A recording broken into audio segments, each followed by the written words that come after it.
നിയമവാഴ്ച എന്ന സങ്കല്പത്തെക്കുറിച്ച് ചില ആശയങ്ങൾ നിങ്ങളുമായി പങ്കുവയ്ക്കാനാണ് ഞാൻ ഇപ്പോൾ ഉദ്ദേശിക്കുന്നത്.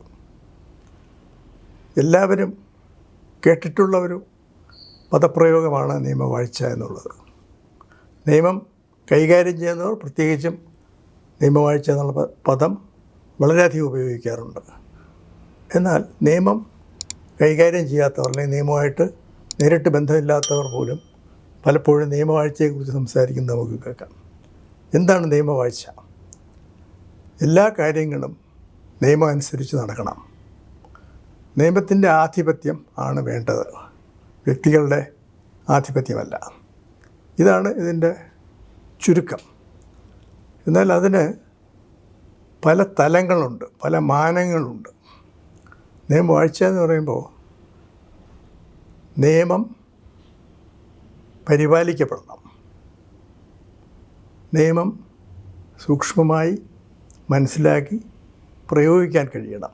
അധികാരികൾ ഉൾപ്പെടെ എല്ലാവരും നിയമത്തിന് കീഴ്പ്പെട്ട് കാര്യങ്ങൾ ചെയ്യണം. നിയമാനുസൃതമായി മാത്രമേ കാര്യങ്ങൾ ചെയ്യാൻ പാടുള്ളൂ. ഇത്തരം പല അർത്ഥതലങ്ങൾ നിയമവാഴ്ചയ്ക്ക് കൊടുക്കാറുണ്ട്.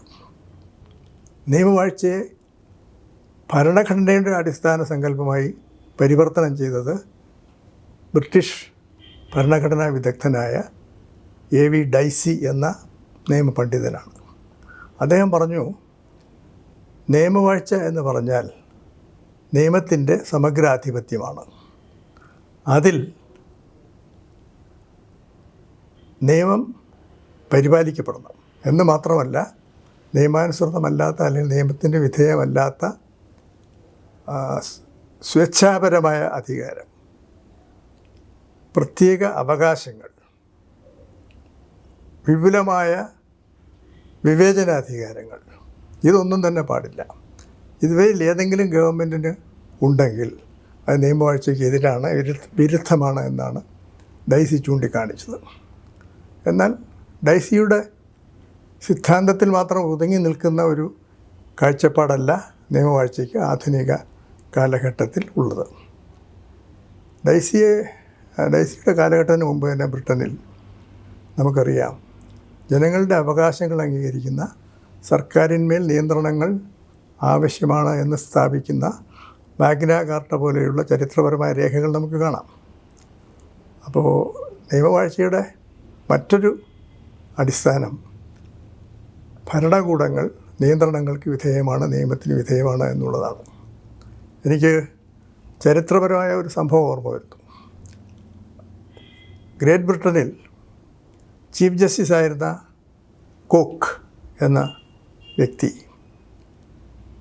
ചെയ്ത ചില കാര്യങ്ങൾ, എഴുതിയ ചില വിധിന്യായങ്ങൾ അന്നത്തെ ബ്രിട്ടീഷ് ഭരണാധികാരിയായിരുന്ന രാജാവിന് ഇഷ്ടപ്പെടാതെ വന്നു.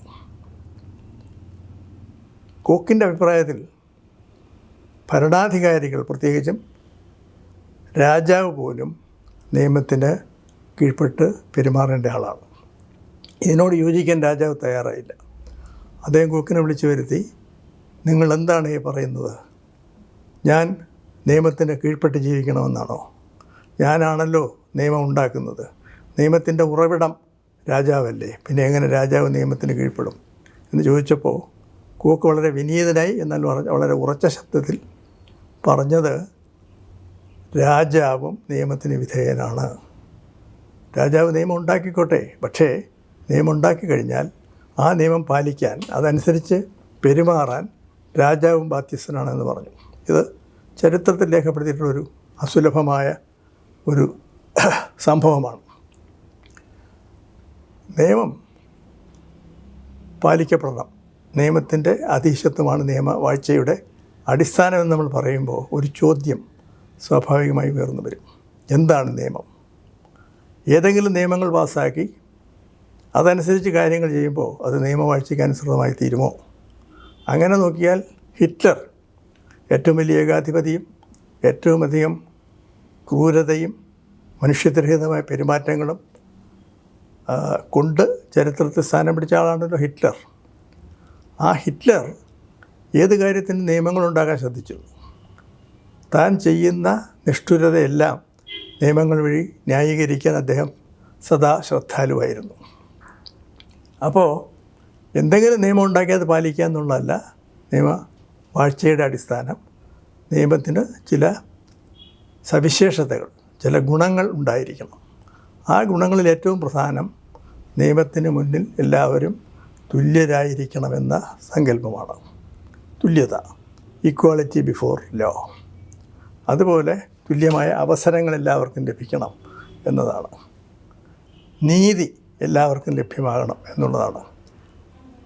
ഇങ്ങനെ പല ഘടകങ്ങൾ അടങ്ങിയ ഒരു നിയമസങ്കല്പവും അതനുസരിച്ച് ആ നിയമങ്ങൾ പരിപാലിക്കപ്പെടണം. ആ നിയമങ്ങളനുസരിച്ച് എല്ലാവരും, പ്രത്യേകിച്ചും ഭരണാധികാരികൾ പോലും പെരുമാറണം എന്നും പറയുമ്പോൾ ഏതാണ്ട് നിയമവാഴ്ചയുടെ സങ്കല്പം അതിനോട് നീതി പുലർത്തുന്ന ഒന്നായിട്ട് മാറും.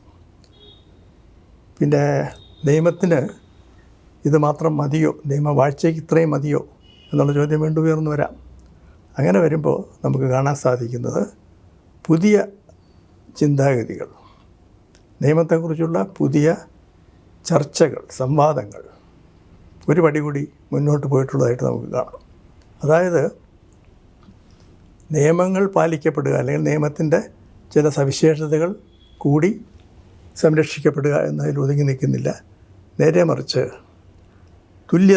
തുല്യതയ്ക്കുള്ള അവകാശം നിയമം അംഗീകരിക്കുമ്പോൾ മനുഷ്യർക്ക് സമൂഹത്തിൽ തുല്യരാകാനുള്ള ഒരു അന്തരീക്ഷം കൂടി സൃഷ്ടിക്കാൻ നിയമവ്യവസ്ഥ ശ്രമിക്കേണ്ടതാണ്. സാമൂഹ്യവും സാമ്പത്തികവും രാഷ്ട്രീയവുമായ നീതി, എല്ലാവർക്കും ഒരുപോലുള്ള അവസരങ്ങൾ ലഭ്യമാകുന്ന ഒരു സാമൂഹ്യ ഘടന, ഇതൊക്കെ കൂടി വരുമ്പോഴാണ് നിയമവാഴ്ച പൂർണ്ണമാകുന്നത്. 1959 ഇൻ്റർനാഷണൽ കമ്മീഷൻ ഓഫ് ജൂറിസ്റ്റ് ഡൽഹിയിലൊരു അന്താരാഷ്ട്ര സമ്മേളനം നടത്തി. ആ സമ്മേളനത്തിൻ്റെ പ്രധാന വിഷയം നിയമവാഴ്ചയായിരുന്നു. ഏതാനും ദിവസത്തെ ആഴത്തിലുള്ള ചർച്ചകൾക്കും പഠനങ്ങൾക്കൊക്കെ ശേഷം ആ ഡൽഹി കോൺഫറൻസ് ഒരു പ്രഖ്യാപനം നടത്തി. ഡൽഹി ഡിക്ലറേഷൻ എന്നറിയപ്പെടുന്നൊരു പ്രഖ്യാപനം. അതിൽ അടിവരയിട്ട് പറയുന്നത് നിയമവാഴ്ച എന്നാൽ സാങ്കേതികമായ അർത്ഥത്തിൽ അല്ലെങ്കിൽ നടപടിക്രമങ്ങളുടെ തലത്തിൽ നിയമം പാലിക്കപ്പെട്ടാൽ മാത്രം പോരാ, നേരെ മറിച്ച് നിയമത്തിൻ്റെ ഉദ്ദേശ ലക്ഷ്യങ്ങളിൽ ഈ സാമൂഹ്യ സമത്വം, സാമ്പത്തിക സമത്വം ഇതൊക്കെ കൊണ്ടുവന്നാൽ മാത്രമേ അത് യാഥാർത്ഥ്യമാകാനുള്ള നടപടികൾ കൂടി ഭരണകൂടം സ്വീകരിച്ചാൽ മാത്രമേ നിയമവാഴ്ച പൂർണ്ണമാകൂ എന്നുള്ളതാണ്.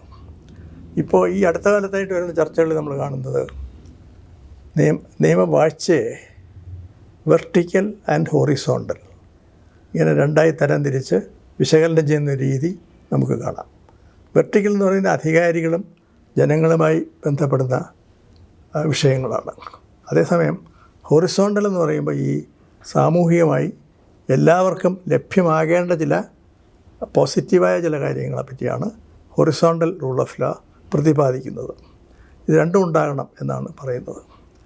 ചൈനയുടെ അവസ്ഥ പരിശോധിച്ചിട്ട് ചൈനയിൽ സാമ്പ്രദായികമായ അല്ലെങ്കിൽ സാങ്കേതികമായ അർത്ഥത്തിൽ നിയമവാഴ്ച ഇല്ല, അല്ലെങ്കിൽ നിയമവാഴ്ചയുടെ അംശം കുറവാണ് എന്ന് പറയുന്നവർ മനസ്സിലാക്കാതെ പോകുന്നൊരു കാര്യം, ചൈനയെ സംബന്ധിച്ച് ഈ ഹൊറിസോണ്ടൽ നിയമവാഴ്ച അതിനവർ വളരെ പ്രാമുഖ്യം കൊടുക്കുന്നു, അതിലവർ വളരെ മുന്നോട്ട് പോയിരിക്കുന്നു എന്നുള്ളതാണ്.